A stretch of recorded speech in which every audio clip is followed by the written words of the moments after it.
Hey everyone, welcome to the 5th edition of Establishment Exiles. My name is Mike Figueredo, and with me on today's show, I have Kevin Asani. Hey everybody. I'm here with Elise Anu. Hello. Also here with Ashley Hudson. Hey guys.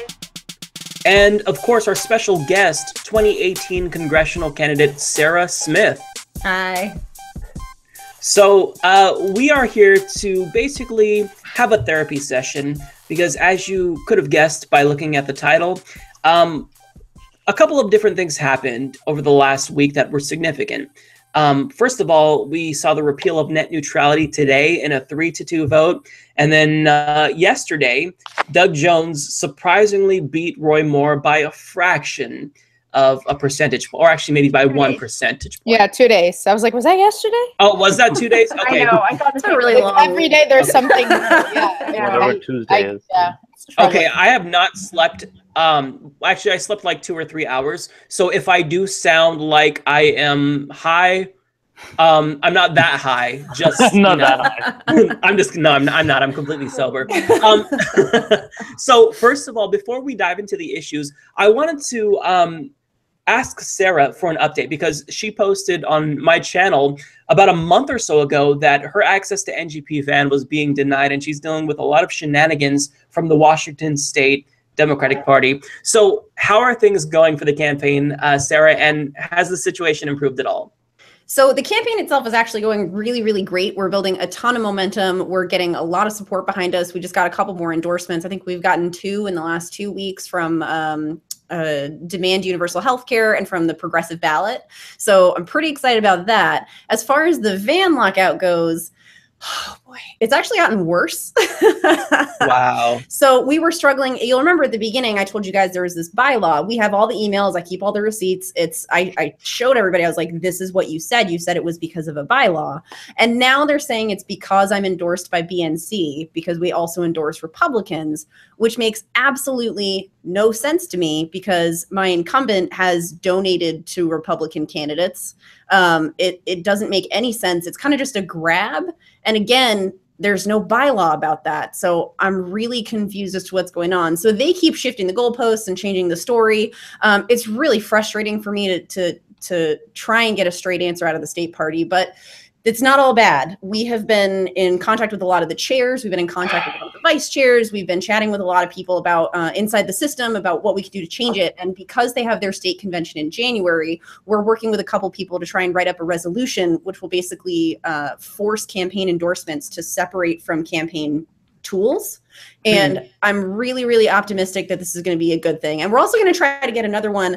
I didn't think I would have to go for a bylaw about this or try and get something ratified, but we're also going to try to put one together to make them write things down. That's good. Yeah, so we're working on it. We still don't have access. That's okay. I don't want to speak for a campaign, but Dorothy Gasquet is also having some problems. Now I guess they're questioning their van access because they moved a candidate to run the establishment party moved a candidate from Oregon to run in the 3rd, and it's just blown up into such drama. But at least the drama is spread across the state, so I guess that's good. Right. It's not just all centered on you. Yeah, we'll take little a moment things. to say hello to Ron Placone, who joined the chat. Ron, I brought my cat, but she wouldn't stay with me. So I don't know if you have yours. Oh, man, do I? Yeah, look. Lucy says hi. She's thrilled. Hi, Lucy. Say hi, everybody. Hi. This What a is... cutie. I wish my cat loved me, Ron.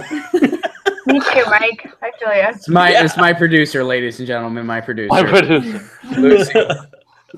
Yeah, before we went on air, me and Ashley were talking about how our cats don't love us. Ron knows what it's like to have a cat that loves us. So I hope that you're happy, Ron, because I wish I had that type of affection in my life from a cat. Cool. Yeah, she's cool. You just gotta speak their language, man. You gotta do affection on their terms. I tried to give her catnip, which is cat wee, basically, and she'll take it, but then she still wants me to fuck off. I don't know what to do. So Yeah, Ron, you need to start recognizing your cat privilege. So. Yes. There are real people that don't have love from a cat in this That's world, right. Ron, who own cats, and You know, this suffering. is- I don't have a cat. She is purring right now at my feet. I feel like she's just Exactly. rubbing it in. That's what God privilege damn looks it, like. Ron. Lucy, you're just. Come visit, Mike. You can meet her. Do you think she would like me? Oh yeah, no, she is like a super people-friendly cat. She loves everybody, except for children. She doesn't like children. I don't know Really? why. Damn, She doesn't what like kids. I think she's just confused by them. Like she's like, oh, because she didn't grow up with them. So I think like the first time she saw one, she was like, you're not supposed to be this size. This is mine. So she like was not on board with it. So she doesn't like kids. Like a buddy of mine brought his kid over once. And Lucy was like really mean to this kid. Wow. And I was like, here, give her some catnip. She'll totally be on board with you. He gave her catnip. She started purring. She loved the catnip, got her buzz on, and then hissed at the kid again. I'm like, Lucy, you can't. And then I went over to her and she like jumped on my lap and started purring. I'm like, dude, Lucy, what's wrong with this guy? He has less birthdays. Like So, but Mike, you and I are in the same age range, so she'd be fine with you. Okay, that actually makes me feel good. I've only had one cat love me when I was a kid, and then every subsequent cat after that just only loves my husband. I don't know why I'm not special, but whatever. My dog loves me, so that's all I know. Yeah, I was gonna say maybe you're a dog guy, man. I mean, I love all animals. I really do. I have a cat because they're a lot easier, but I like dogs as well. But maybe my you're dog just- absolutely loves me. Well, that's sort of what they do. I mean, that's exactly. That's like if your dog doesn't love you, you're a special kind of weird as an owner. Like my dog. Like, what did you do? Like, Yeah, what did you do to your dog? No, my dog loves the crap out of us. He's a Shepherd Chow mix. He actually has. I saw him walking by narcolepsy. Sarah before we started. Oh yeah, he's probably following my husband around. My husband works overnights, and my dog loves that someone's awake all the time with him. And he works from home, so he's like, he loves me, and he gets really excited when I come home. But he follows my husband to the moon. But he has narcolepsy, so when we take him out, he'll just fall. If he gets too worked up or excited, he'll just pass out. Really? wow. He just falls asleep for a few minutes. Okay. We took him to a canine neurologist, which I didn't know was a career I could have pursued. Whoa. Right. But she confirmed it and everything. We're in the vet's office and we're sitting there and we showed her and she stares at him and she goes, "Oh my God, hang on just a second." She comes back with like 3 other vet techs, like another vet. And she goes, "Watch this." And I'm like, "Oh, okay." But yeah, he passes out and we don't really do anything. And people at the dog park will stare at us and we're like, "He's fine. We're not ignoring this. It's all good." This is a game we do. We just don't care about our dog. We're prepping him for doggy drama school. He's really good at this. If I saw a dog just collapse and start sleeping, I would rush over and try to call 911 or something, or look up vet 911. I don't know what that is. What If do there's you an call? I emergency, don't like, know. right? What do you do? Like that would My terrify mom me. basically used to, I mean, she used to be the 911. Like, whenever she saw any kind of dog being treated in a way that she didn't agree with by its owner, usually like when we're in Brazil and then people would go to the beach and leave their dog out in the sun. And my mom would be outraged. So she would go up to the person and she'd be like, "Excuse me, I'm a veterinarian." And which is bullshit, right? It could be like, "And what you're doing to your dog actually damages the brainwaves of," like, she would come up with the biggest, and they would be so grateful. They'd be like, "Oh, I had no idea. I'm so sorry." And then they would do what she wanted them to do to the dog. That's perfect. Yeah. Appeal to So authority. there you No go. one ever challenged her on it. They were like, "Well, where'd you go to veterinarian school?" And she's like the best surprisingly, place. you know. Or what about I'm a veterinarian, so I mean, This is before the fake news era, my friends. So, Oh, a long time ago. it Now was it's all a different fake time. news. It was a different time. So much simpler. So much simpler. I love that. I love how we just got on a pet tangent. We Yeah, should I start a know. pet podcast separately because we have a lot of shit to say about pets. More than I politics, know, I right? think, I maybe. could say a lot of things about animal rights. It would take us time Yeah. to the podcast. Yeah. Right. Absolutely. Oh God, yes. I love animals. Well, in these troubled times, they really do. They are very helpful. Yes. There's been many evenings where petting Lucy has kept me sane. legit battle. Absolutely, absolutely. My dog has talked me out of a panic attack when I've gotten too high sometimes, and he would lick my face. He knows I'm freaking out, and I'd be okay. So animals are amazing. See, Lucy's more of an enabler in that sense because we give her the catnip whenever we're using our adult substances too. So it's just this is such a unifying issue. Like, I feel like if we had a Trump supporter here, we had a Hillary supporter, and we would start talking about dogs and cats, we would all be laughing and getting along. Like, this might be the final unifying solution to all of America's problems. But that's like a legit thing, though. Like, when you're campaigning, that's one of the things you want to do. You want to find, like, really seemingly silly things that are common ground and, like, try to connect with people on it. Hey, you have a dog? I have a dog. Now let's talk about Medicare for all. Yeah. You know what's cool like dogs? Net neutrality. Yes. So let's talk about net neutrality. Mike, we were chatting before we went live, and I said that, and I think it's important to acknowledge the amazing work that you have been doing on net neutrality, and that you were covering this issue before anyone was outraged about it or talking about it, and you've been very consistent with your work. And now, America has kind of come around and realize the magnitude of what it means to overturn net neutrality. So I think it's important to take this moment and acknowledge that your contribution to this. That means so much to me. Thank you so much. Yeah, I've been trying so hard because I was around before I had a podcast during the days when they were trying to pass SOPA. I was around in 2014 when Tom Wheeler was trying to create fast lanes.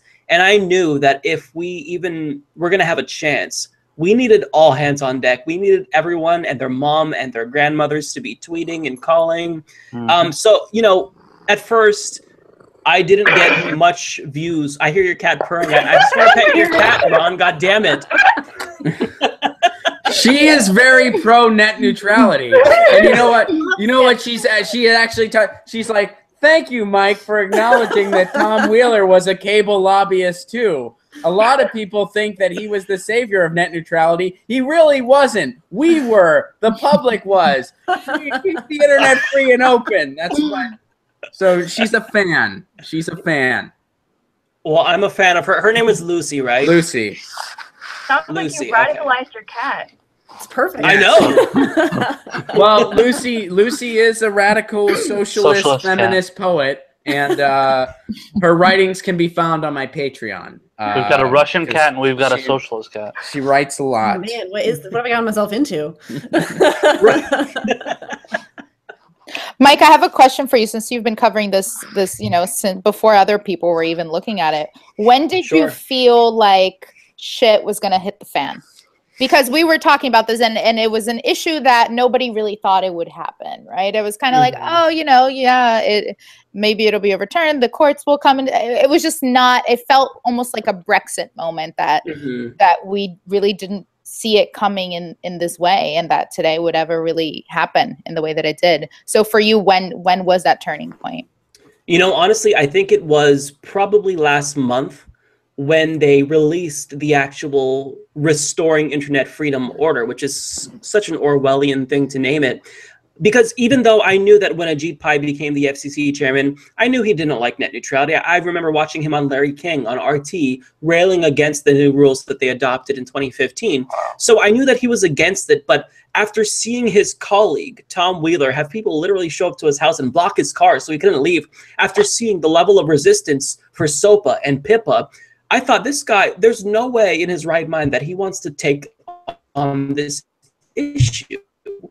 When I started if you want to take on the internet, when we got basically hints that he was going to go after net neutrality, my response was, bring it the fuck on, because if you piss off the internet, then there's going to be hell to pay. You will be hated. You will face a lot of resistance. So when he released the order after all the months of us calling and whatnot, and was adamant about it, that's when I knew that net neutrality was definitely in danger.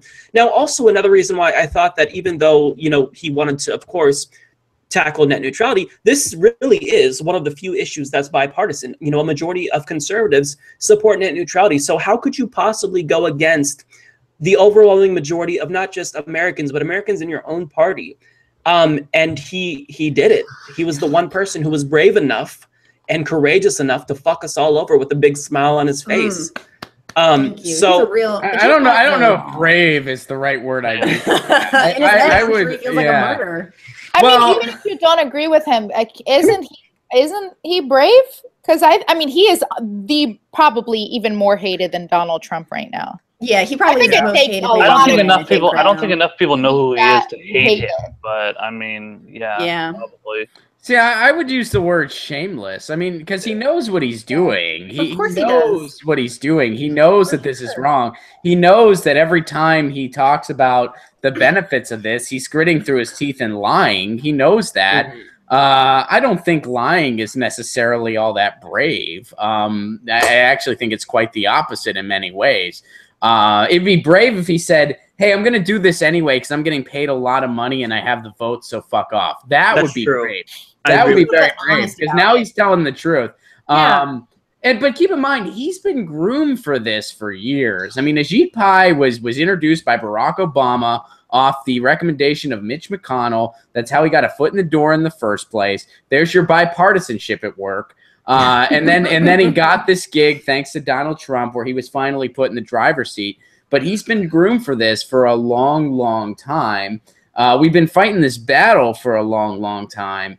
And, I mean, I don't know about you guys. This is definitely going to go to court. This is certainly not a done deal by any means. It will certainly go to court. Yes. Free Press is taking it to court. The EFF's taking it to court. ACLU's taking it to court. And you know Ferguson, what? Yeah. Ferguson, whoop. Yes. And a lot of the states are already proposing their own laws. So the fight is far from over. And I'll tell you what, too. I really hope some of our friends in the corporate world that we probably disagree with 99% of the time, I hope this is the 1% of the time where they come over and you know, Netflix is tweeting about this, Amazon is tweeting about this, and I'm like, hey, guys. About it? Come on. Yeah, I'm like, hey, guys, how about you do something about this? Let's throw some money at this. You know, Jeff Bezos, me and you can disagree the other 364 days a year. This one time, we'll all dance with the devil. How about you throw some of your money at some of these lawsuits and keep net neutrality for the rest of us? But that, and I think the long-term fix that has to happen now, you know, and Mike, near you out in Sandy, Oregon, they already got this. We need widespread municipal internet all across the country. That's the only way this fight is going to end for good. We got it. Yes. Oh my God. Can you talk a little bit more about that, of what that would look like, and even I believe, I don't know the name of the city that does have it, that has apparently the fastest access to the internet. Chattanooga, Tennessee. And it is municipal broadband. Yeah, well, Chattanooga's had it for years. I mean, they just kind of like decided this was something they wanted. They went for it. I don't know if any of you guys have ever been. Chattanooga is one of the most underrated cities, in my opinion. It is such a cool place, and I didn't realize how cool it was until I went for the first time. Side note, but yeah, they've had it for a really long time. Sandy, Oregon has something similar, which I believe Sandy's kind of near Eugene, so it's near like the college town. Minneapolis has a proposal out there. Some parts of Colorado are experimenting with some stuff, and there's a website called muninetworks.org that kind of lists all the municipal efforts across the country, including states that have barriers from having these municipal networks. Because keep in mind, the cable companies have been preparing for this for a long time. That's why they did stuff like lobby politicians to enact rules to prohibit municipal internet from happening. But states are finding ways to opt out of it, or they just never subscribe to it in the first place. So, you know, I mean, I work over at the Jimmy Dore Show. Jimmy and I live in the same community in the Los Angeles area. We're talking about, you know, starting next year because, you know, there's a holiday recess coming up, which, by the way, it's no coincidence the FCC tried to push this through right before the winter break. But, you know, like we're hoping come, you know, first city council meeting in January, we plan on being there trying to ask our officials and our mayor, how can we start municipal internet here? Because it's time, we need it. Yes, and everybody needs to do that. Everybody who's listening, show up at your city council meetings and ask your city, why aren't we working towards municipal internet? What do we need to do? Because the first thing I said to my husband when he called me on my lunch break is, Ajit Pai's a real piece of shit. That's the first thing I said to him. I didn't even say hi. I just picked him. I was like, Ajit Pai's a piece of shit. And like, we can't keep playing this game. And this, everything centered around net neutrality partly stems from this whole need by a lot of, I'm going to blame them, a lot of sitting establishment Democrats compromising over and over and over again and doing these half measures and all this half measure garbage. It's all nonsense. It doesn't work. Not with net neutrality. Obama's the one who put Ajit Pai in there. It is all or none with net neutrality. When you talk about half measures, what are you specifically referring to? So even when they passed net neutrality laws, they passed them under Title II. So they didn't even put anything into actual legislation that could have prevented this on a national scale. So they could have started doing things like giving grants to cities. They could have pushed forth legislation that would make net neutrality permanent, written into law. They could have done things like pushing for a national public option, pushing for things like giving communities the ability and the infrastructure to have this kind of municipal internet system. They could have done things. We had the House, Senate, and the presidency in 2008, and we wasted it. We did nothing.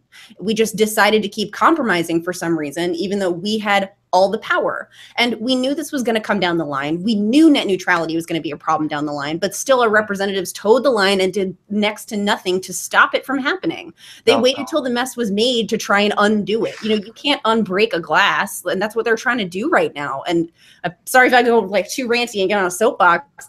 No, feel free. I'm running in Washington's 9th congressional district. I'm running against a guy named Adam Smith, no relation. And our district hugely relies on Amazon. It relies on Google. It relies on Microsoft. We're a tech-heavy district. I am pissed off at our representative right now. I have been venting about this all day. His lackluster, lukewarm response, you guys are going to love this. His response was to write a strongly worded letter to the FCC the night before the vote. Nice. That was, he checked off the resisting box, and he was golden, good to go. And he had been silent before that. He said one thing in a tweet, I think a couple weeks ago. And that was about it that I know of. But now all of a sudden I started hammering away at it, and then he's like, also I wrote a letter to the FCC. Are you kidding me? That's not good enough anymore. I mean, he's basically doing nothing. He's still doing nothing. He's talking without actually putting his feet to the pavement. And now he's like, oh, I'm going to join my colleagues. Of course you're going to join your colleagues. You took almost $100,000 from telecoms industries. Of course you're not going to be a leader in this. And it's just one more incident where Adam just drags his feet and waits till the midnight hour to actually do something. And that's not good enough anymore. Yeah. It's not proposing legislation. It's not moving anything forwards. It's not actually resisting anything. He's being a real wolf blitzer right now. This is unbelievable. He's just talking real loud and doing nothing. And I'm just sick and tired of it. He had an opportunity to step up for his district, a district that relies on net neutrality, and actually take action and fight. And he chose to just sit there and do nothing. Pramila Jayapal, who he's trying to ride her coattails now because she's very progressive and I love her. She was standing outside the FCC building with a bullhorn yelling at them during the vote. Where was he? He didn't say anything till after the vote was over. And I'm like, are you kidding me, dude? Are you real right now? You sent a strongly worded letter at the midnight hour. Oh my God, that's not good enough. If you want to talk out of touch, look at this guy. I mean, his district relies on tech, and he said next to nothing about the net neutrality issue until it was too late to do anything. That's what's frustrating. I'm dying over here. You have all these sitting incumbents that are still trying to play this toe the line, be reasonable game. No, pardon my language. Fuck that. We no longer have time to be reasonable. We don't have the opportunity. We don't have the luxury of being reasonable. We have to stand our ground on the things that matter. And the things that matter are net neutrality, healthcare, education, things people have expressed that they want. We can't compromise on this stuff anymore, and we can't toe this stupid line anymore. I'm over it. Dude, fuck Amen. Have you guys? That was an amazing rant. You got Lucy purring again. She's on. Have you guys? I want to yell to myself in my car. No, it's so refreshing to hear that. Like I'm not going to go on to this now, but like where I'm at, it's always this very kind of like centrist, sort of moderate Democrat. Well, we need to accept this how it is for now, and then maybe later, you know, after like 100,000 people have died, we can actually do something. Exactly. Yeah. We'll wait till it's too late to do anything to try and do something. No, we're done with that. People are over that. We don't have 20 more years to wait for my incumbent to step up and be a leader in something. He has the chance as a tech district to step up, grow a spine, and do something. And he just sits there. And I'm like, look, dude, move your feet or lose your seat. If you're not going to use it to do anything good, move aside for someone who will. So have you guys read this article from The Verge Its Congress took $101 million in donations from the ISP industry. Yep. And Adam Smith, as you said, took over 100,000. He actually took 186,000. Yep. Now, it also says Bernie Sanders took 294,000. I don't know if those are individuals. I don't know if that's specific companies, but he's railed against the companies big time. So there's no way he's bought out by them that much. No, that has to be individual donations. But this just proves that this is a Democrat and Republican issue. It's not strictly Republicans or Democrats. Well, yeah, and Democrats have had this kind of like middle of the road soft approach for a long time. I mean, you know, like let's keep in mind going back to 2015. I mean, prior to 2015, for years, places like the EFF, like Free Press, they have been pleading with the FCC to give net neutrality and the internet a Title II designation, because we didn't have it on the books. We had assumed net neutrality rules, which wasn't necessarily good enough, which means as soon as the cable companies took the FCC to court, they won. And then, you know, the courts told the FCC, well, if you make the internet a Title II, you can enforce net neutrality. Tom Wheeler said, well, whoopsie daisies, it looks like we lost. But then the public said, no, telecom lobbyists, you're not getting away. You're going to make this a Title II, and you're going to do it now. Otherwise, we're going to crash your website. That's what we're going to do. So, yeah, I mean, there's always been this light approach, even from, you know, Obama's, telecom appointees. I mean, the reason we have net neutrality is not because of Tom Wheeler or Barack Obama. We've had net neutrality pretty much since the advent of the internet. We had it cast in stone because of the public, because of us. And now we got to fight. Now we got to hold the trenches again. Exactly. Obama's the one who appointed him too, and Ajit Pai is a Republican. So Obama appointed a Republican to the head of the FCC. But he has to appoint a Republican, does he not? Isn't like the composition of the FCC? And correct me if I'm wrong, but did Barack Obama not have to appoint 2 Republicans to the FCC, which is why he chose Ajit Pai? I mean, he's not Barack Obama's chairman. That's Trump. Trump is the one that appointed the FCC. No. He chose Ajit Pai for the head of the FCC. No, Trump did. No, Obama's guy was Tom Wheeler. Yeah. Oh, I'm sorry. He was the member of the Federal Communications Commission. But somebody clarify this for me. What is, because I'm not entirely sure, the composition of the FCC? I know it's supposed to be bipartisan, and it usually votes along party lines. Yeah. And 2 people have to be from the Republican Party, and then 2 have to be Democrats. And depending on who the president is, that's kind of the tiebreaker. Is that not correct? I honestly don't know. But I will say this, even if it's the case that he was supposed to appoint a Republican, I do still think that he does have some blame here, because he didn't have to pick a Republican from the industry directly. You know, you can still vet these individuals. You could still make sure that they will agree with you when it comes to particular issues, such as net neutrality, such as protecting broadband and whatnot, and investment in infrastructure in the right way, which is to have net neutrality and whatnot. But I think that you guys are getting onto a really good point about net neutrality and talking about how we had to defend it before and we're having to do it again. Even if we can successfully win in the courts still, which it's still possible, it's not over. In a couple of years, when we have a different Republican president, we're going to have to do this fight all over again. This is going to be a battle that will never end, and which is why I made the suggestion that we need a constitutional amendment, because I don't know about you guys, but I don't want to be fighting. I don't want to see this pendulum going back and forth, net neutrality, no net neutrality. I mean, this is going to make the FCC, which is usually a benign government agency for the most part, basically as important as the Supreme Court. Let's just solve the problem once and for all. Yes. Let's codify net neutrality as a constitutional amendment and end it. Now, yes, I understand that a constitutional amendment of any sort is pie in the sky, P-A-I sky, pun. No, but I see what you did there. Yeah. I've thought of a lot of Ajit Pai puns, because this motherfucker has had me really pissed off. That's the best I got, unfortunately. Mike, if you tangent, but I'm really curious. If Ajit Pai was in front of you right now, what would you say to him? I think my face would turn red, because I would get very angry, and then I would just blurt out something probably incoherent. I'd tell him to eat a dick or something really random. Like, I don't think I would be able to, because I've There are worse things you could eat, but that's just me. Eat a warm bag of dicks. I remember that from a beef with I'm just being Soulja Boy and raunchy. iced tea.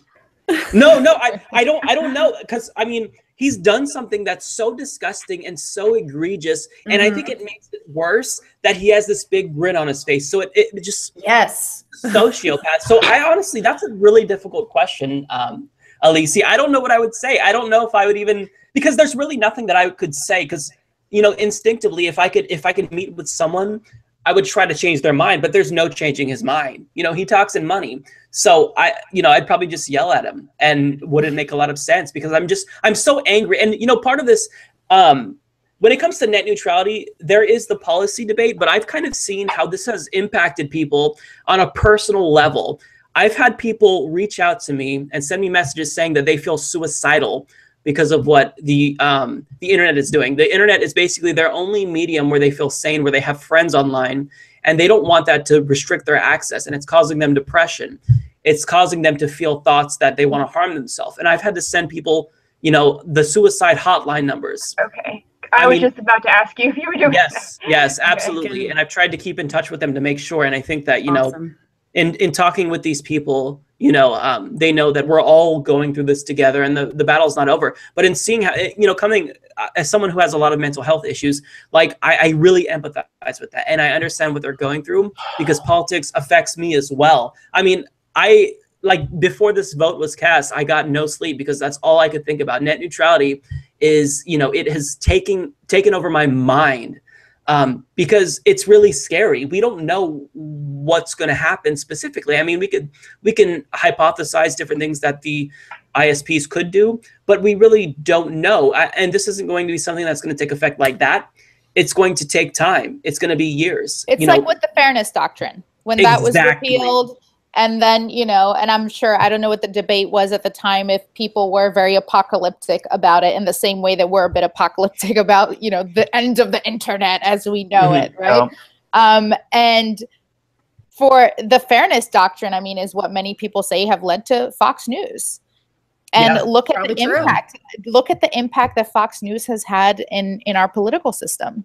Well, go ahead, Ron. No, I was just going to say, I really love the fact that you brought this up, because I would say that in addition to that, the big thing that led to what we know now with Fox News and MSNBC and CNN, which really, honestly, I think all three of them. It's crazy that we now put it all in the same. It's all on the same level. Yeah. I would argue that MSNBC is the worst now. I would argue that MSNBC is the absolute worst, because what is worse, the school bully that is the school bully and wants to beat you up, or the person that pretends they're your friend then stabs you in the back? Because the school bully is Fox News. At least I know to fight, right? Yeah. The person stabbing you in the back is MSNBC. You think you saw any honest net neutrality coverage from MSNBC? No, you didn't, because they're owned by Comcast. But I would say it's the Telecommunications Act of 1996 that really gave rise to all the Fox News and all that. It enabled all that to happen on radio and television. That was so far, because net neutrality is not a done deal yet. We're still fighting. But so far, the Telecom Act of 1996 has been the most gutting, detrimental, harmful piece of legislation towards media rights in all of our lifetimes. And who passed that? Mr. Bill Clinton. That's why, some people have said to me today. Could you talk a little bit about that, Ron, about what it was and what it did? And sure. Yeah, prior to 1996, there were laws that only one entity could own, I think, about 2 AM and 2 FM stations in a given market. They could only own about 40 stations nationwide. There were limitations on television and radio. The Telecommunications Act in 1996 gutted all of those regulations. That's why radio became a homogenized medium via Clear Channel, which later was bought by Bain Capital, which is Mitt Romney's company. That's why we went from about 50 telecommunications companies to about 6. We have less than that now. That's all because of the Telecommunications Act in 1996. It had bipartisan support.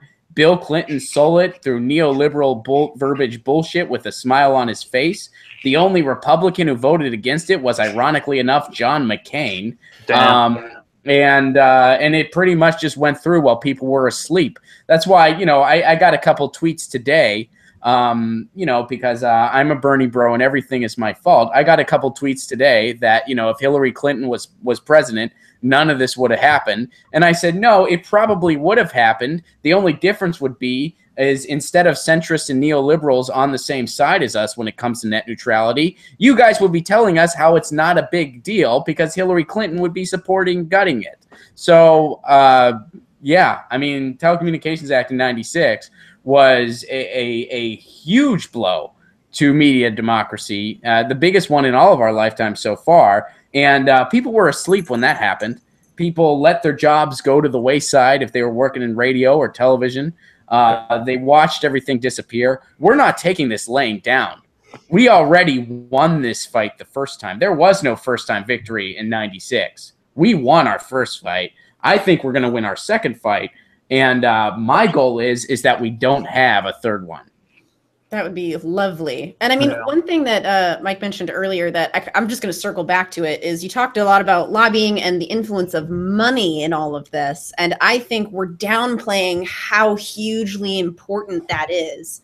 That the Verge article that talked about the millions taken by Congress. I mean, you see these lukewarm responses from people that have taken a lot of money from them, but the representatives that are out there that are hammering away at this have taken little to no money from the telecommunications industry. And here's the thing that, so my incumbent Adam Smith likes to say, oh, my donors don't affect my vote. They don't affect my vote. Here's the thing. That's cool that they don't affect your vote. You always vote the way that you're told to vote. That's wonderful for you. But what they do affect is whether or not you actually take action. Actually, if you actually put in the work, if you actually write the legislation, because you sure as hell are not doing any of that. And, you know, sure, okay, fine. Donors don't affect your votes. Maybe that's cool. All right. Sure, I believe you. But they definitely affect the strength of your spine. Yep. That's so true. And you know what, Sarah? That's actually backed up in political science research. I've written numerous papers for my professors based on that study. I'm blanking on the name. The Princeton study? Is that what you're talking about? No, this is a different study. There's a lot of studies on that. There's a ton of them out there. Yeah, I believe Hall and Wayward. They were they basically, before the Princeton study with Gillens and Page, they were looking at the impact of money and politics.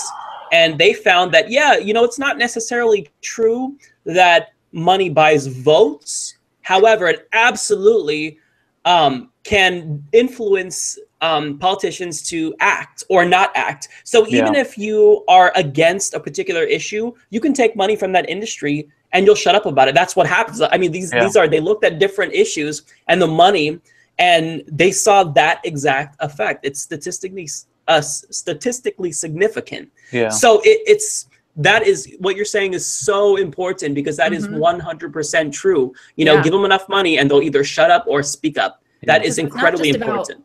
It's not just about not casting a vote. It's not about not doing anything else either. Because I mean, you know, okay, you push the big red button when you're told to push the big red button, but you also don't feed anything into it. So, okay, you know, it's doing the absolute bare minimum, which I feel like is Adam's forte in progressive values. He just does the absolute bare minimum. He's like, no, I definitely put in an infrastructure bill. Yeah, about freight infrastructure that has little to no bearing on the current load that's on our system, and it will change literally nothing for the actual problem with congestion and traffic and strain on infrastructure, which is commuter traffic. But yeah, I guess you can check the box and move on. That's cool. It's just the bare minimum. And I feel like that's the centrist mantra is do just enough. Yeah, I think the way these things work is honestly that if these politicians want to go out there and say, I stand for this or I stand for that, a lot of them say, well, yeah, I did, for example, using Sarah's example, I wrote a really strongly worded letter to the FCC.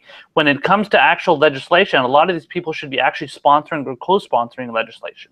So that shows that you're on the record. Now, a vote is good too. Like, I can take a vote. That's fine. So, like, let's say a vote for the Iraq War, you know, against the Iraq War, that's, you know, for or against, obviously puts you on that. But when you co-sponsor it, you're really taking charge, and you're really putting your foot down and showing that, you know, I'm so much in favor of this, and people really get it, and they remember you for that shit. So if you make that statement, people they'll remember you. You know, you'll be a legend for that. And can I just say something too about the whole writing a strongly worded letter thing?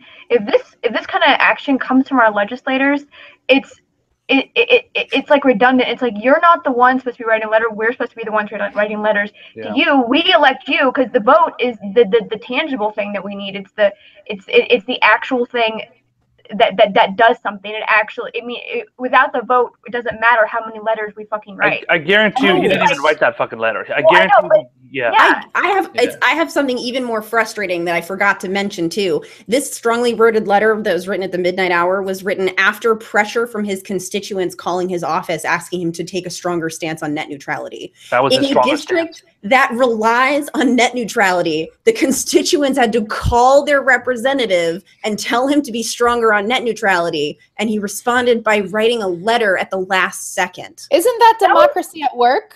One would argue. Not for the congressman, though. I don't think writing a letter is. I mean, I see what you're saying. I agree entirely, but it's more because here's my thing, and I talked about this in our last episode as well. Because for me, this whole issue with net neutrality has to do with the fact that our democracy is no longer working. So this is just a symptom, and this is one of the many issues where an overwhelming percentage of the American people support a given position, and the FCC or Congress or whoever does not give a shit. In other words, your opinion does not matter. Your voice does not matter. The people do not matter because telecommunications companies are spending $1.12 for every petition that you're signing or for every public comment that you're commenting on net neutrality. You know, what is your comment when you don't have money and power? And this is just a symptom of that. So when I've heard this so many times from people that they feel, why am I going to sign this when I know they're going to pass it anyway? You know, so when you are telling me and I'm not defending this, but when you are telling me that this politician actually did respond to a call by someone, it actually makes me a little bit happy. But here's the thing that frustrates me is we elected this guy to represent the interests of the community. It's no secret that our district is hugely supportive of net neutrality. It's absolutely no secret. We shouldn't have to hound the man we elected to represent us in Congress, to be our voice, to be our champion, to be our fighter, to be the guy that stands up for our district. We shouldn't have to hammer away at his phones for days to get him to say something. And I mean, this is just what he does, though. Like, this is what's the most frustrating for me is he waits till the very last possible second and then does it so he can check off the box, but he drags his feet the whole way through. We needed him on the 7th at a rally. We needed him to say something weeks ago. We needed him to talk about this more. And he knew that. We were calling him then too, and we were saying things to him all the way up until this point, and he waited until the last second. To me, sure, he listened to us. I guess we can check that box, but did he really, if it took him weeks to actually say something? That's the problem for me, is this should have been a no-brainer. We elected him because he's supposed to represent the values of our district, and it's obviously we support net neutrality. Look at us, we love it here. We're a tech capital. And I mean, Ro Khanna knew right away. He's like, protect net neutrality. That is a no-brainer for my district. I'm Silicon Valley. Ro Khanna represents Silicon Valley. Yeah, he's Silicon Valley. I mean, that's kind of what we are too. We're, you know, Silicon Valley of the Northwest. It should have been a no-brainer, and it wasn't. And it took the constituents working to get him to issue any kind of response that still only met the bare minimum to be able to check the box again. And that's the kind of thing that we've been dealing with in this district. And we just don't need that right now. We don't have time for that anymore.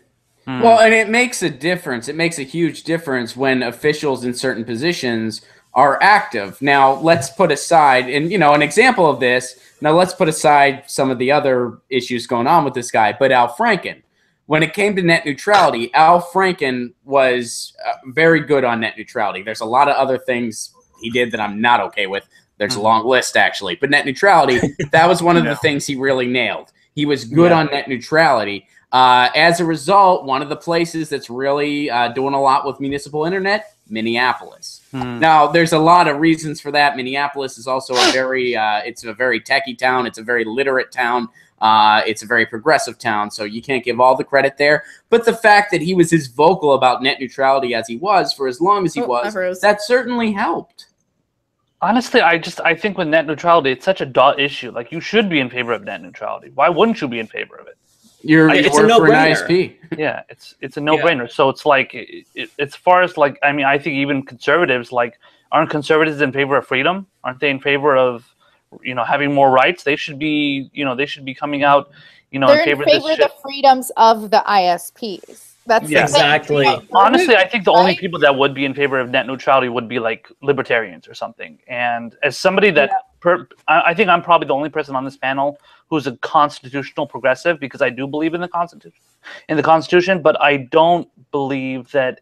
Obviously, I don't believe that every word of it is right, but I do believe that states' rights should definitely be an issue. I definitely think that states should take on the issue, as we were talking about before, as far as creating a municipal, internet and everything. But I think that should be something. But my point is that I do think conservatives should jump on the issue and definitely, take it head on just as much as we are. I think that when you bring up constitutional progressivism, that is. Yeah. I think we all are definitely followers of the Constitution. I think it just depends on interpretation. I think most of us are Dworkinian interpretists, where we think that there are different principles that emanate out of certain, amendments in the Constitution, which is how we got to, marriage equality, for example, in 2015 with the Equal Protection Clause. But I think that what we're kind of all circling around to is that we want to make sure that this issue, we can basically check off the box, to use Sarah's term, but in a different way, to check it off and say, we're done with net neutrality. We can move on to other issues like Medicare for all. Like, why are we still talking about net neutrality when we won 2 years ago? Exactly. So we need strong Democrats on this issue. They have to pull no punches. They have to make sure that they call out any FCC commissioner. They have to make sure that they introduce legislation like Sean Maloney, and they co-sponsor it. That's key. They co-sponsor that legislation. You can't just get in there and do the bare minimum like Adam Smith. You have to fight hard. We shouldn't have to light a fire under your ass. We should have, 300 Rokanas. Why don't we have that? Why don't we have these people who are trying to fight for us, because then they'll get reelected. They can come back and brag to us about everything they did. But I kind of moving on to a different subject, because I really want to get to Ashley's reaction to Alabama. So speaking of corporate Democrats and centrists, I was about to see, guys, we were being so hard on centrist, and we're forgetting how popular centrism really is. If you are a centrist, you are almost 2 percentage points more popular than a pedophile. Wow. Come on, guys. So glad. So you guys are fucking telling me. So, okay, so before we get to this, because Ashley is someone who's given us the inside scoop, because she's from Alabama. She's a progressive in Alabama. God bless your heart, Ashley. Yeah, you're a brave woman. You are a very brave woman. Okay, so Doug Jones says this. I have some quotes for you, Ashley, and I want you to respond to them, because I'm looking forward to your rant. So Doug Jones states that the reason why he won was because he's a middle-of-the-road kind of guy, not because his opponent was a pedophile. He says that. And also from another centrist here, Joe Manchin states that Doug Jones' win speaks volumes for what we call the radical middle. Those of us still in the moderate middle centrist Democrat. Sentence. Does that exist? The radical middle? Please vote for Paula Jean over Joe Manchin, everybody. Please. I have absolutely no convictions. Is that what that means? I commit to That's exactly what that means. I will not stand up for anything. I have literally no platform. That guy's a clown. I don't even know. Okay, I've got one more quote for Ashley. Joe Manchin also recommends that Doug Jones be a, quote, Alabama Democrat, not a Washington Democrat. Excuse me? What did you say? Like my Washington? I think Washington, DC. regular. Okay. Regular. Oh my gosh, I was about to be really mad at Joe Manchin. I was about to tweet at him right now. Agree or disagree, Ashley? Well, in reality, he's both. The Democratic Party here in Alabama is just as fucked and corrupt as the Washington. I mean, it's pretty bad. I won't go into the whole thing, but it's pretty bad. So if that's the case, you know, I would say it's probably both. And here's the thing: a lot of people have been saying, "Well, give him a chance. Just give him a chance." You know, he hasn't been in office yet. But yet, these same people are claiming to know so much about his previous political life and all the times he worked across the aisle somewhere. I don't know.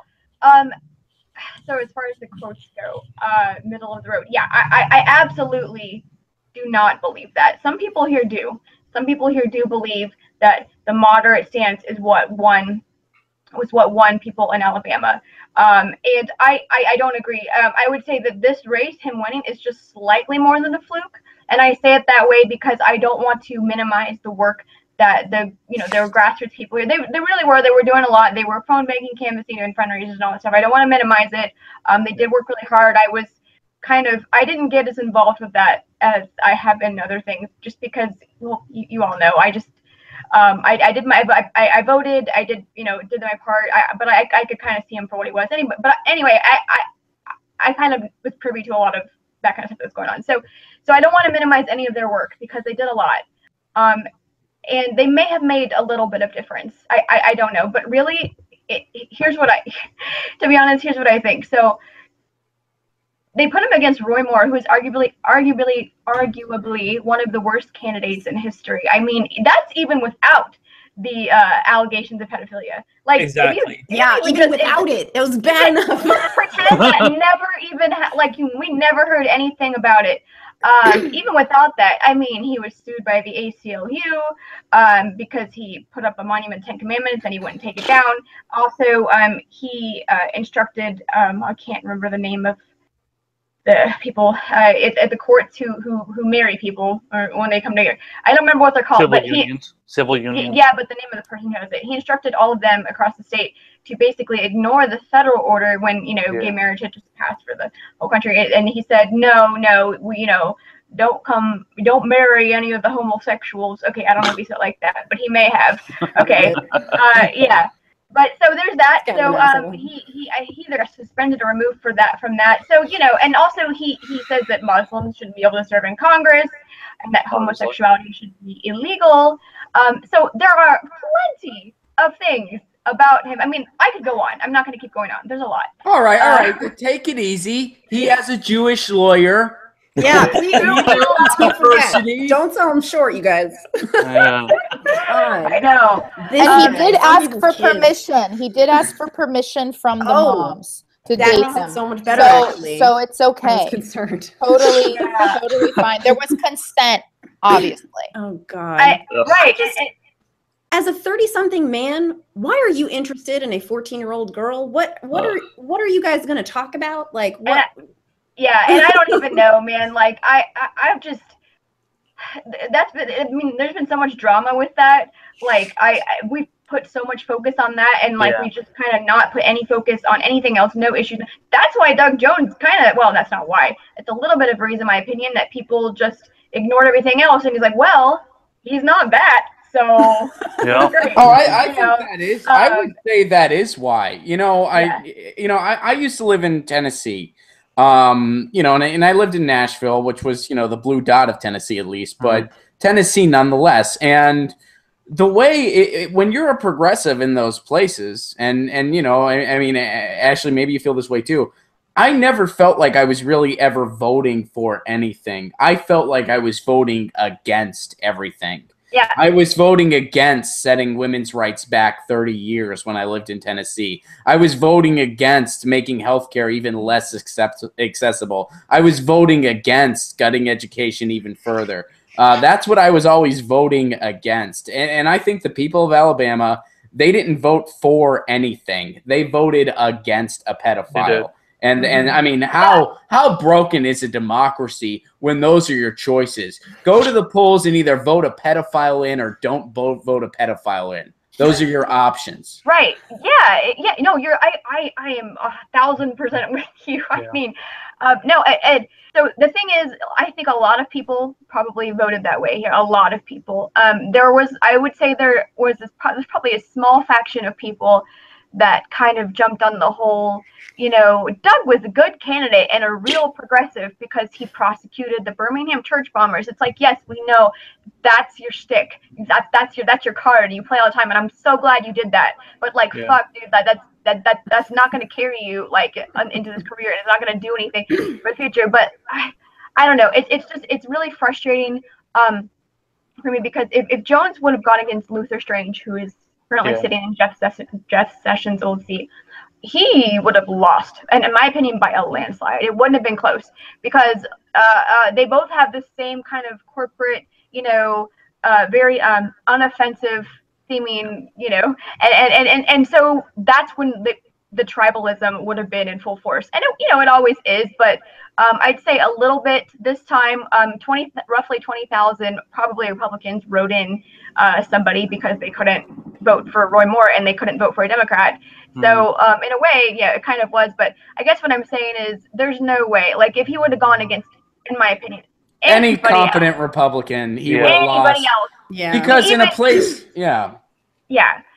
He would have, and in my opinion, it's because he didn't give us things to vote for. And a lot of people kept saying, well, you know, but he believes healthcare is a right, and you know, all these other things. And I'm like, yeah, does he? I'm like, does he really? Yeah, go look at his website. And I'm like, Christ, is that all you do? Like, yeah. And I'm like, and I love it. I when I engage with people like on Twitter and other places that are like telling me, and like they're telling me, well, you know, about it, and why they don't believe that he doesn't support Medicare for all, and you know why Alabama's different. And I'm like, oh, did I mention I'm from Alabama? I also actually worked directly to give them a document for Medicare for all to his campaign. So no, I have no idea what I'm talking about at all. No, I know. Me and you were involved in some of the same Twitter threads. Yeah. Oh, God, I know. Well, and that's the thing. I mean, the thing I said to some of those people too, I was like, look, trying to really assess what a politician's all about and only going to their website, that's like trying to understand what fracking is about and only going to the PR websites of oil companies. It's the same thing. Yes, his website had a lot of nice flowery things on it. Healthcare should be a right. Education should be accessible. What does that mean? It's just co-opting progressive language. He's against the fight for 15. He's against single payer. He's against free college. He's against all those things. People think he's for that. And when they find out, when you start showing them facts, they're like, well, we just have to wait. And I get that is like the last thing that makes my blood fucking boil, because like okay, so there are a few progressive issues that I would be upset. I'd be upset if they wait, and I'd still push really hard for, but the things that make my blood boil the most are anything that involves people's literal lives, life or death kind of things being affected. So the big one for me obviously is Medicare for all, also being a war hawk, things like that, because the thing that I'm hearing a lot from people is, you know, you just need to kind of deal with it and don't gripe about it right now, because let us have this win. Progress will happen. Maybe we'll just see how he does when he gets to the Senate. And I was like, I will not remain complacent when those closest to me will die, because some centrist like is just sitting there and contemplates the extent to which poor lives matter. Like he's just, well, you know, maybe they'll matter a little more in a few years. Like, no, fuck that. That. And I am so fucking tired. I'm so sorry of hearing like people go, well, we just may have to wait. It may not be the right time. No, it's not. You know, you can fucking say that because you have fucking healthcare. Maybe it's not the right time for you. Well, guess what? My fucking family doesn't have healthcare, and they're all really sick in different ways. I'm not going to go into that. Anyway, my family doesn't have time to wait, so you could just fuck right off. You privileged motherfucking. God, I'm sorry, God. So when it comes to the whole like healthcare is a right thing, the way to decode that is you have the right to get healthcare. Right. Yeah. Why shouldn't you have that? That's ridiculous. Exactly. That's what a ridiculous thing to say. You should have the opportunity to get healthcare. So the opportunity to have cheaper healthcare, to have more affordable healthcare. The right is just like, that's stupid. Like, okay, well, we have the right to vote. Yeah, okay, that's great. We have the right to vote. We should have the right to do a lot of things in this country. But the right to healthcare, it's like, again, it's such a duh issue. You should have the right to healthcare. So I don't even... Yeah, exactly. And I know that he's going to vote in favor of war. I mean, I sat here and watched all his ads here. You know, I favor a strong military, and I will not, you know, I don't remember, but he was, you know, he probably has a lot of members of the military in his district. I guarantee it. He stood there with like a hunting, like a whatever gear on rifle, and I'm a hunter, and I support the Second Amendment, and blah blah blah blah blah. And I'm serious. I'm not making this shit up, guys. And that's not even the worst. Like that's just very much appealing to the center. But he also had this. There was this one ad that was pulled I don't remember exactly how it went because I only saw it once because it was pulled really fast. But basically, he tried to equate the people that fought for the Confederacy and the people that fought for the Union. They all fought really hard, and they all really believed in what they fought for. And I was like, what the fuck Everybody are you gets doing? a trophy. What the fuck are you doing? And then they sent out this really offensive flyer. Like, I don't know if y'all saw it on the news. But yes, I heard about that. My What husband was it? texted me this. He's like, "Look at this! He's gonna lose the election." What is it? Dude, What did it was say? so bad. It was just like, I'm trying to remember exactly what it said, but it said something like, it showed a picture, mind you, a kind of offensive caricature seeming picture. Yes. It was Of a like about black black man. people or something, right? Okay, huh? It was like about black people, wasn't it? Yeah, it Yeah, said something it like, was. if this man, what was it? Something like, if this man was the one, or what did he say? Oh, fuck, I forgot. If Shit. this it was man like were a if- pedophile, right? Yeah. It's like, Yes, yeah, yes. basically. Yes. It What basically was like if this guy were running for Congress and was accused of being a pedophile, he'd would be you look the other way? Yeah, that kind of thing. Yeah. And the picture was real offensive in itself. Like, it was like, it was tasteless. the whole thing. It was just bad. It was just bad. And then that motherfucker doubled down on it, by the way, because a lot of people in these local activist groups I'm involved in were like making excuses for it. We're like, oh, well, I'm sure it's that Highway 31 group. It probably isn't him, which, by the way, is the PAC that was funneling a lot of money and doing This a lot is of the things. flyer, by the way, if anybody. Yes. That's it. Wait, can you show that up Wait, again? could you go? Yes. Yeah. I'll just read it. Let me read it first. It says, think if a black man went after high school girls, anybody would try to make him a senator? Could you show it? Oh, You'll have to like make noise so it. yeah. Hello? Okay. That work?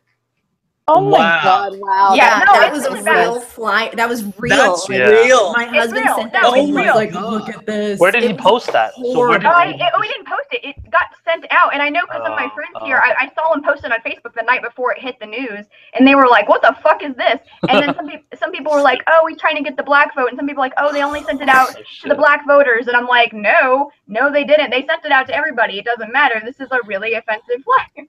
But like, Who put whatever. that up in front of It was- a group and was like, this is our ad. Yep, this is the one. Okay, so there's a group called Signed Highway off on 30. that. Yeah, there's a group actually called Highway 31, which is a PAC. I don't know if it's technically considered a super PAC, but anyway, they were funneling money, kind of running all these crazy fucking ads, I don't think they were the ones that did that ad, but they did some other offensive ones. Bottom line is, the man, by the way, he doubled down on that flyer when he was asked about it. I can't remember exactly what he said, but he stood by it. He stood by the flyer. So yeah, so there's that. But guys, should we not be rejoicing that a slavery apologist lost? Come on, like this is I have to say That I is was good. actually I was really happy, and I'm sorry to intervene. I agree with everything you're saying about Doug Jones, but I was really fucking happy that Roy Moore lost. Yeah, and that is because you on that. the That more is. that I researched, because obviously, there was so much attention paid to the whole, oh yes, this man's a child molester thing, which I think is deserves a lot of media coverage, but it did distract from the fact that he was so terrifying in so many other ways. And Ashley, you named some of those things, but I find the fact that he is an extremist Christian theocrat and a man that actually really hates the Constitution and believes that Christians should have rights that other people don't, even more terrifying. So the fact that this is the kind of person that did win the nomination and that he was able to garner the amount of support that he did was actually a little bit shocking to me. I mean, Yeah, I was going to say, isn't that like, so instead of rejoicing, and believe me, I'm thrilled that he lost. Don't get me wrong. I'm very happy that he lost. But I mean, isn't it sad that our bar is that low? Yeah. That in the year 2017, we need to utter the sentence, "Aren't you glad this slavery apologist pedophile didn't win?" I mean, that's a pretty low bar. I refuse to accept that we can't do better. And it is actually a really fair assessment. I agree with you. I think now that the seat is secured for Doug Jones, now we can be critical of Doug Jones. Yeah. But it is a good thing that he won. I feel like thing just makes it seem like someone put the Post-its in the right place, but like it's more than a good thing. But the problem is we're not going to be critical of him. Like, I mean, you guys might be.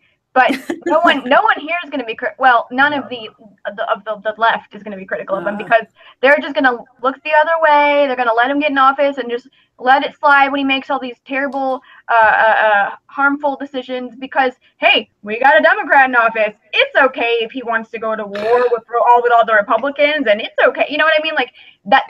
I feel like that's going to happen. He's become like this model, this poster child for centrist incrementalism, and that's the way it's going to be. Like, no one wants to criticize him here, and I got so much shit for criticizing him.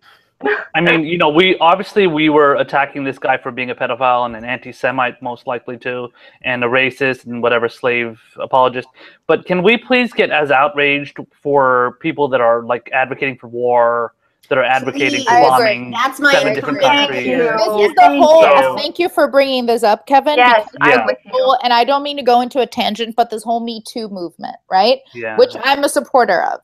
I think there are definitely a lot of things I'm very apprehensive about that I find problematic that I don't think many people are voicing, and some of the potential consequences and pitfalls of it, right? Yeah. And I think the downfall of Al Franken is one of those things, and what happened to him is for me a bit of an injustice.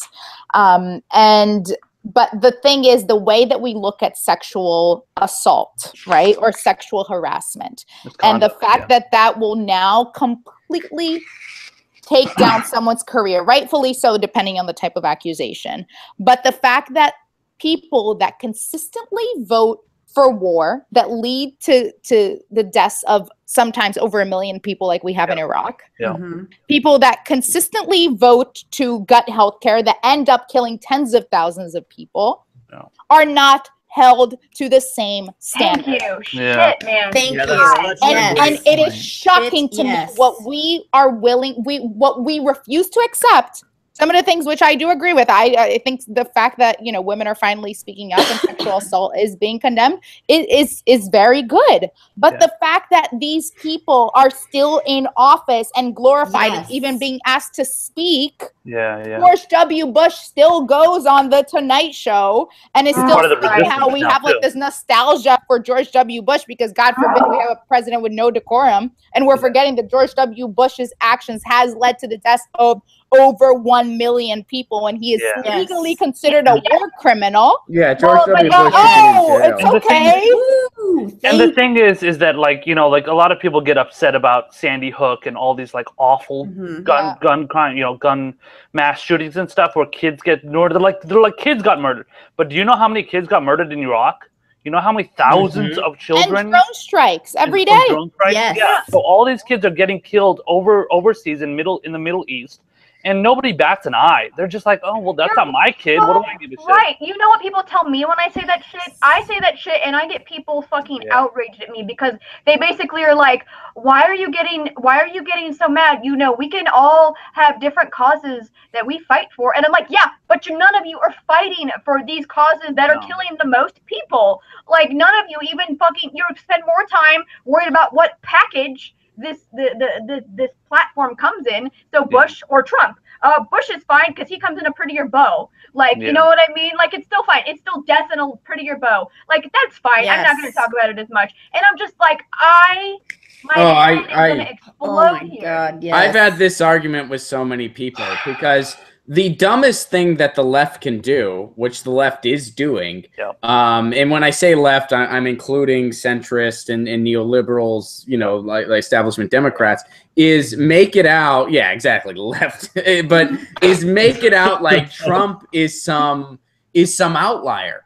Yeah. Trump is a Republican. He's not. He's a symptom. He is a symptom of a much bigger disease, and he's there is not one policy that Trump has out there that any Republican wouldn't get behind. 80% of them approve of him, and they all approve of all of his proposed policies, every single one. What's the difference between Trump and other Republicans? He has no subtlety, and he's a jerk reactionary, and that's it. That's why the intelligence community hates him so much. They don't hate him because they have any kind of moral compass. They don't hate him because they're pro-Democrat or whatever. They want somebody that can smile and go along with the military-industrial complex. Yeah. And you know who was damn good at that? Every president in all of our lifetimes. George the First was good at it. Reagan was good at it. Clinton was good at it. Obama was great at it. And you know who would have been fantastic at it? Hillary Clinton. Fucking Clinton. Yeah. You know, Trump is not an outlier. That's why a lot of people on in the Democratic establishment hate Bernie Sanders, because he's this kind of like unkempt dude with like messy hair. He doesn't have the best posture, but the guy is just, he shoots from the hip. He says he wants what he wants to, you know, we're going to get Medicare for all and, you know, $15 minimum wage. Like, he pushes for these things, but doesn't do it in that classic, like, button up, like, you know, I'm like your typical Democrat kind of way. Like, you know, Sarah talks about Adam Smith, you know, he's probably a really milquetoast dude and he just talks really proper and like, you know, he has a really nice tie on. Actually, and, like, no charisma. Yeah, exactly. Yeah. So the dude is just too, like, fucking boring as shit. But Bernie Sanders is like, you know, he's just like this typical guy from Brooklyn, New York. Yeah, I know. So he's like, he's from Brooklyn, New York. He has an accent, you know. He talks with the, talks with a little bit of a dialect that maybe a lot of people are not used to. But you know what? The guy is smart as hell. He's obviously got his shit down. He knows what he's talking about. But because he's not perfect, like, you know, like, I don't know, to use an example, you know, like Bill Clinton, I guess, was in a way. A lot of people saw Bill Clinton to be that proper Democrat, you know, that everybody kind of, you know.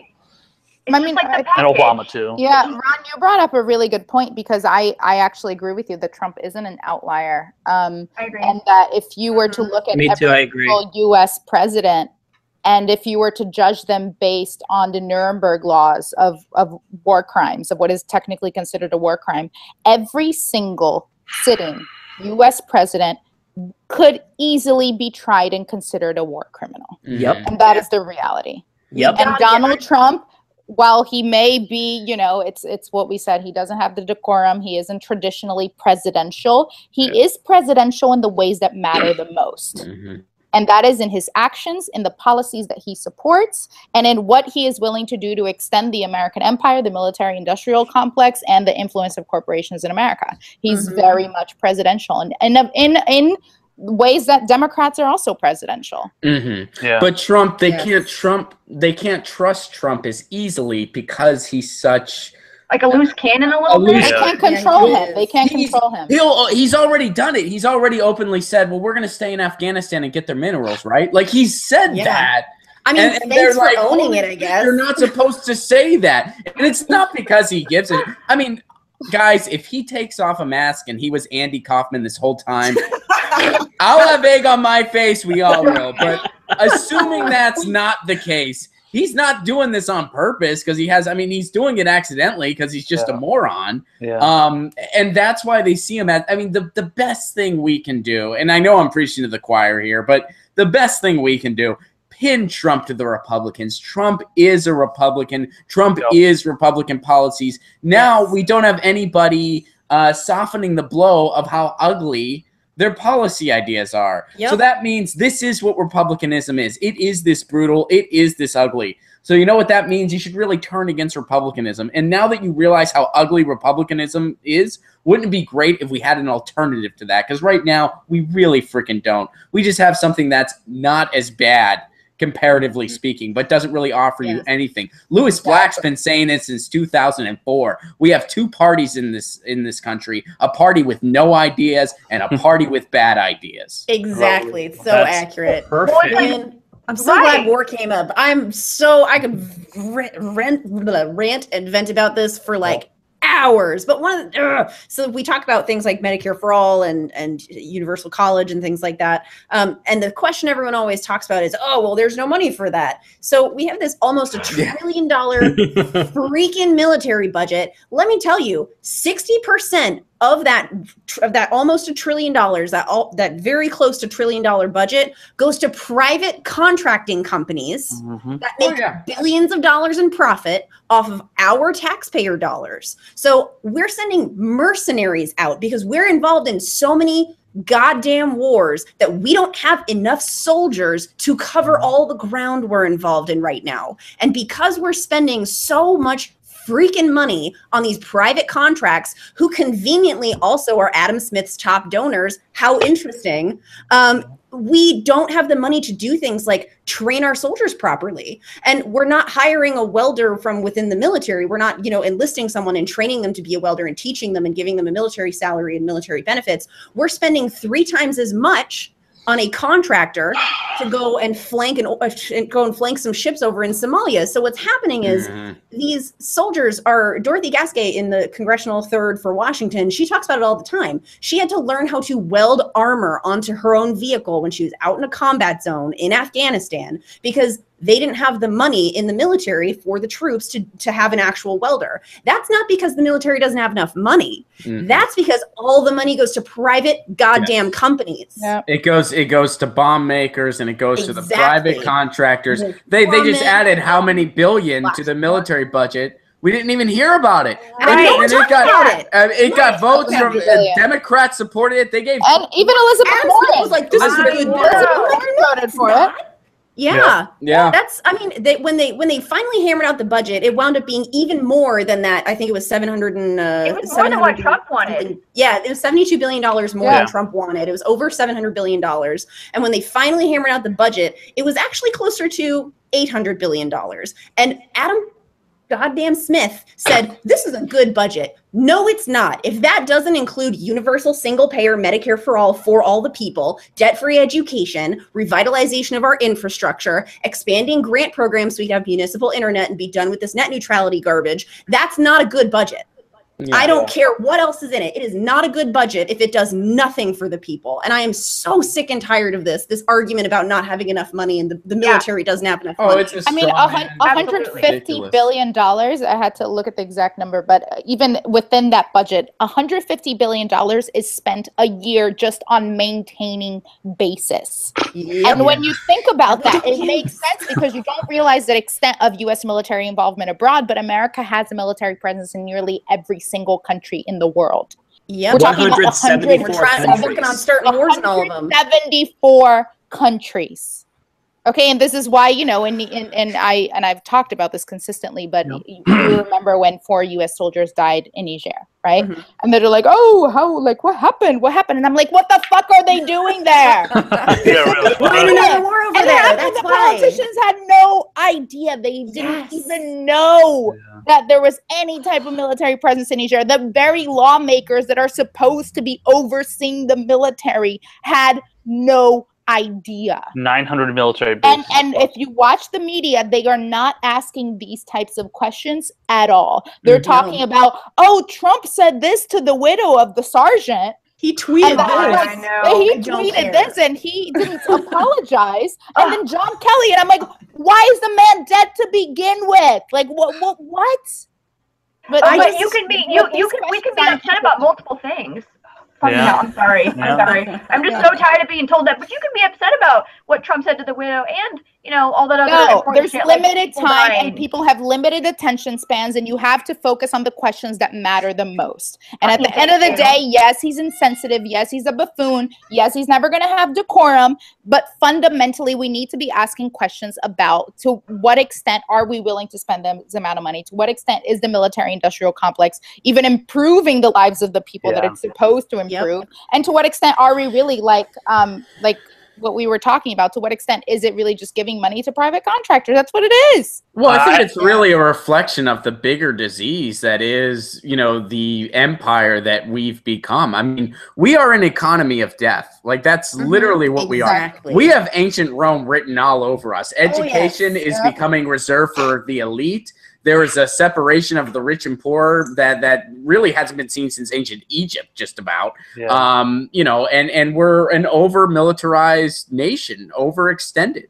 And that's how our economy, we rely on it. We create our own economy of war because we keep bombing until we create more boogeymen to go hunt and find. I mean, it's gross. It's straight up deception. And just like any other empire similar to it, it is bound to fail. And it's going to. We're going to fall. I just hope that the fall is one of those peaceful kind of just slight ones where we just realize, hey, we're better off just being another country in the world and not doing this over-militarization that we've been doing for so long. And we'll all be better off for it. I don't know how it's going to unfold. But I know it's going to happen one way or the other. I mean, I'm glad you brought that up too, because like, so we talk about how everyone's talking about, you know, I love bringing him up because I love him so much. Ro Khanna's HR 80 or HCon Res 81, which is to basically stop our involvement in Yemen and get us to stop, you know, selling arms and stuff to support the Saudi troops that are in there committing genocide in Yemen. Here's the thing, that's been going on for a long time. And Ro Khanna put his feet on the ground and said, no, not anymore. We are not going to fight the war on terror and then turn around and fund terrorists. That's what Tulsi Gabbard's bill does, the Stop Arming Terrorists Act. I love how bluntly she names her bills, by the way, but Stop Arming Terrorists Act, like she's basically saying, if you are funding the Islamic terrorist state and you're funding terrorist organizations, we will no longer work with you. And people are not signing on to that bill, and that blows my mind. We're fighting this war on terror, and the goalposts keep shifting and everything keeps changing around. We're fighting a nebulous concept that we haven't clearly really defined yet.